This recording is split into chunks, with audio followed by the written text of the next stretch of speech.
Hello and welcome to C Notes, the podcasting division of the Anti Money Laundering Training Academy. We can be found at amltrainer.com on your internet dial. And welcome to the inaugural podcast. With so many topics to choose, I thought that the best choice would be why anti-money laundering efforts matter. Hello, I'm Kevin Sullivan, and I will be your host for this podcast. So one question that always seems to come up, both back in my government days and now as a consultant, is why are we doing this? We do a lot of work and it doesn't seem to matter, so why bother? It's easy to become frustrated when you don't see many results from the work and thereby you conclude that your work doesn't matter. However, nothing could be further from the truth.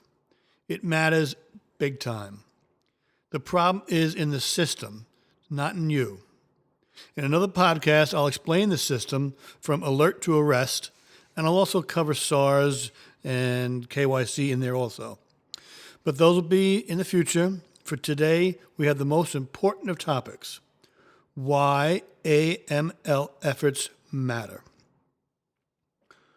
When people hear the term money laundering, they think about a drug cartel or the mafiosa, the mob, some type of organized crime.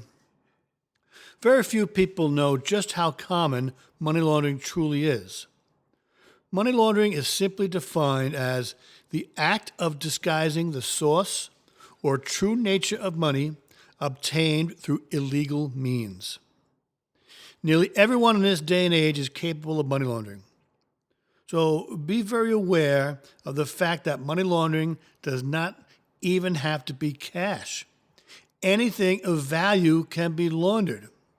Well, that's important. Let me say that again.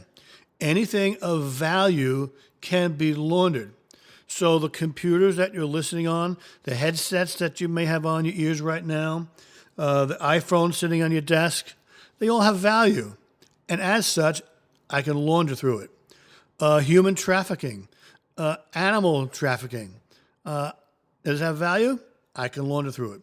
It doesn't have to be cash. We all picture this old days where somebody brings in bucket loads of cash into a bank. Sure, that works. But in today's day and age, I can launder anything that has a value assigned to it. So don't get caught up thinking it only has to be cash. So you may ask yourself, what's the real harm in money laundering? Yeah, we all know that it's bad, but big deal. It really doesn't affect me. If I had asked everybody to raise their hand if you've been affected by some type of fraud, whether it's an identity theft or just your credit card was stolen or compromised, just about everybody would put their hand up and say, yeah, that happened to me, or I know somebody. But if I ask the same question about money laundering, nobody puts their hands up. And the true answer to that is that everybody is affected by money laundering. And throughout this podcast, I'm going to explain exactly how that works. So hold on to your hats, because now I'm going to tell you just how it affects you, and hopefully it puts the money laundering fight in a different perspective for you. Now, I can give you a lot of reasons that are all true, such as money laundering impacts the reputation of both the financial institution and on a larger scale, the reputation of the country. We can discuss how money laundering can destabilize an economy, or how it can undermine the legitimate private sector, or have effects on foreign investments. But I think to make the concept of money laundering prevalent to the average person, especially the person working as an AML analyst or an AML investigator, I have to make it a bit more personal. I want to discuss how money laundering can increase crime and corruption and how that affects you directly. For the purposes of this podcast, I want to stay away from the faraway concepts and the consequences that have little meaning to you personally. I want you to walk away from this with perhaps a different attitude towards money laundering. I want you to realize exactly why this stuff is very important. And it's not just some paper-pushing exercise. Hit your predetermined goal by the day's end, and then you can go home. check this box and push it down the line, let somebody else take care of it from there. I want you to truly understand how this can affect you. Hopefully, you'll have a new understanding and perhaps a new passion for the anti-money laundering world. Let's start with the concept that money makes the world go round. Everyone needs it. Some people want it more than others. Fortunately, the vast majority of people make their money legitimately. Unfortunately, there is a significant number of individuals who have chosen a different method to obtain their money. So let's backtrack for this for a moment. I want you to think about the reasons that crimes are committed. And they generally fall into four categories. There's all sorts of categorizations that law enforcement has. But if you drill it down, I come up with four reasons why it's committed. Reason number one is greed. And I'll throw a hyphen in there too, power. Greed and power. Reason number two would be crimes of passion. So crimes of passion could be somebody didn't get the promotion at work and they lose their mind and they come back in with a gun and shoot everybody up. I think we had a couple of those things recently.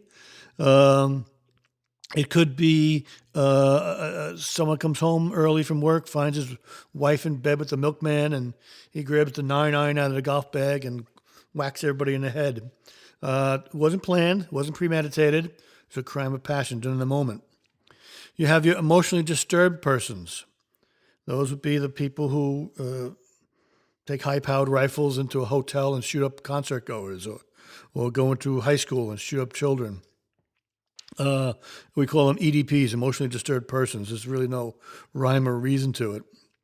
And the last category that I put into this is category 4 is terrorism. So about 90 to 95% of all crimes, every single crime out there, about 90-95% are going to fall into that greed/power category. Yes, there's going to be subcategories of that, and we can get in debates about particular crimes, but I'm kind of lumping them all into one big box here. Next up, your crimes of passion, which are relatively few, but you certainly can't overlook that because it does happen. EDPs, emotionally disturbed persons, shooting up schools and churches or people at concerts. There's just very little explanation for that behavior other than the shooter is quite disturbed. And the terrorism category, strangely, terrorists are not usually money hungry, such as the cartel or the mob.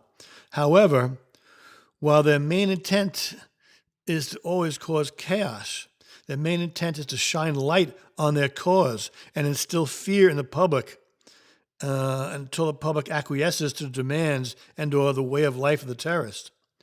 But to do so, they too need money.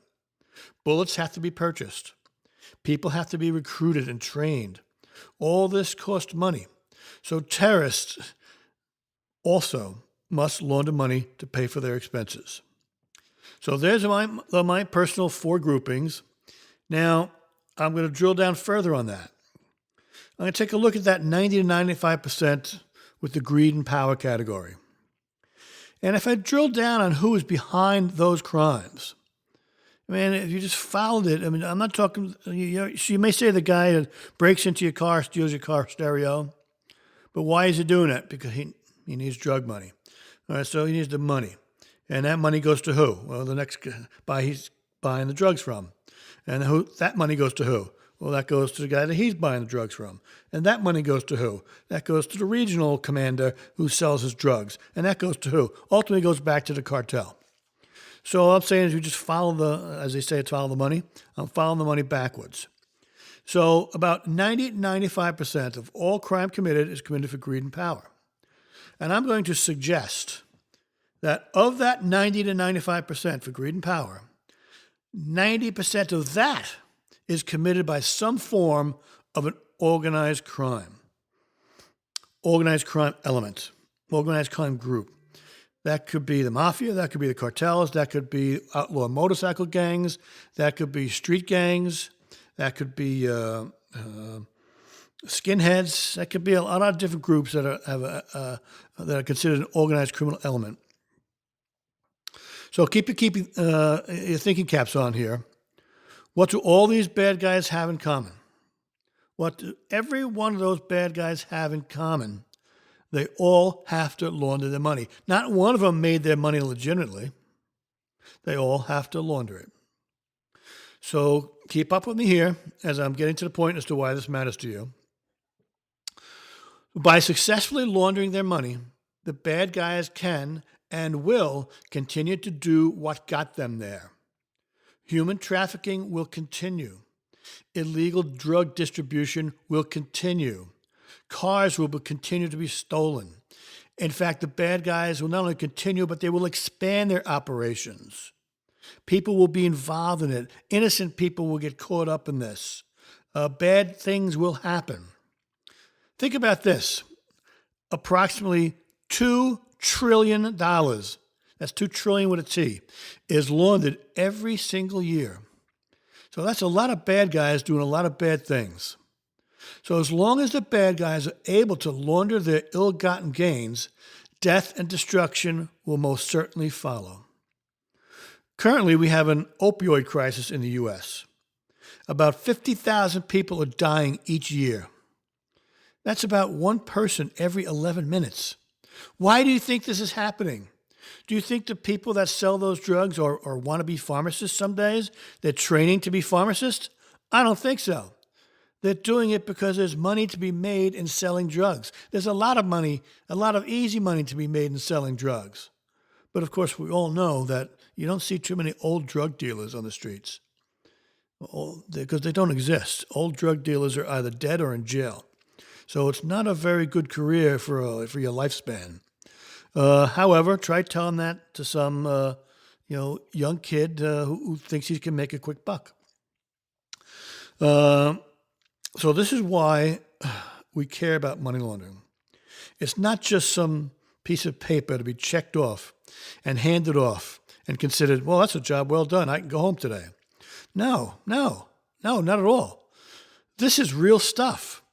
There are some very serious consequences when bad guys can, A, make their money illegitimately, and B, when they can launder it.